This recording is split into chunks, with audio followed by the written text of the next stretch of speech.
सकल्यान गुणार्णवश Vande गुरश्री चरणारविन्दम्।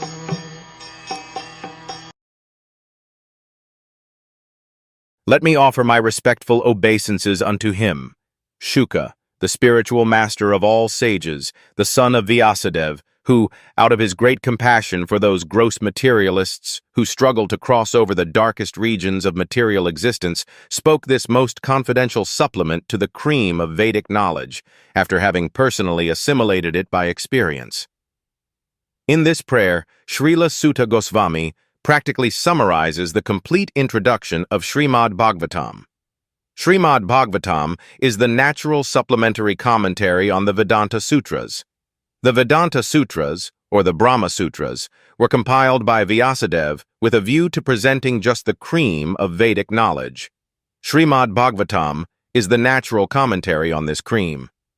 Srila Sukadeva Goswami was a thoroughly realized master on the Vedanta Sutra, and consequently he also personally realized the commentary, Srimad Bhagwatam. And just to show his boundless mercy upon bewildered materialistic men who want to cross completely over nescience, he recited for the first time this confidential knowledge. There is no point in arguing that a materialistic man can be happy. No materialistic creature, be he the great Brahma, or an insignificant ant, can be happy. Everyone tries to make a permanent plan for happiness, but everyone is baffled by the laws of material nature. Therefore, the materialistic world is called the darkest region of God's creation. Yet the unhappy materialists can get out of it simply by desiring to get out. Unfortunately, they are so foolish that they do not want to escape. Therefore, they are compared to the camel who relishes thorny twigs because he likes the taste of the twigs mixed with blood. He does not realize that it is his own blood, and that his tongue is being cut by the thorns. Similarly, to the materialist, his own blood is as sweet as honey, and although he is always harassed by his own material creations, he does not wish to escape. Such materialists are called karmists. Out of hundreds of thousands of karmists, only a few may feel tired of material engagement and desire to get out of the labyrinth.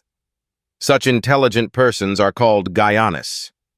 The Vedanta Sutra is directed to such Gyanis. But Srila Vyasadeva, being the incarnation of the Supreme Lord, could foresee the misuse of the Vedanta Sutra by unscrupulous men, and, therefore, he personally supplemented the Vedanta Sutra with the Bhagvat Puran. It is clearly said that this Bhagvatam is the original commentary on the Brahma Sutras. Srila Vyasadeva also instructed the Bhagvatam to his own son, Srila Sukadeva Goswami, who was already at the liberated stage of transcendence. Srila Sukadeva realized it personally and then explained it.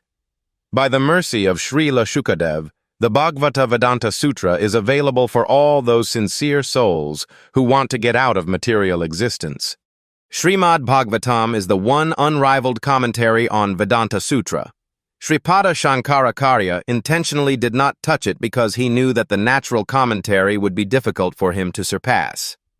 He wrote his Shariraka Bhasya, and his so-called followers deprecated the Bhagavatam as some new presentation. One should not be misled by such propaganda directed against the Bhagavatam by the Mayavad school. From this introductory shloka, the beginning student should know that Srimad Bhagwatam is the only transcendental literature meant for those who are Paramahamsas and completely freed from the material disease called malice. The Mayavadis are envious of the personality of Godhead, despite Sripada Shankarakarya's admission that Narayan, the personality of Godhead, is above the material creation. The envious Mayavadi cannot have access to the Bhagavatam, but those who are really anxious to get out of this material existence may take shelter of this Bhagavatam because it is uttered by the liberated Srila Sukadeva Goswami. It is the transcendental torchlight by which one can see perfectly the transcendental absolute truth realized as Brahman, Paramatma, and Bhagavan.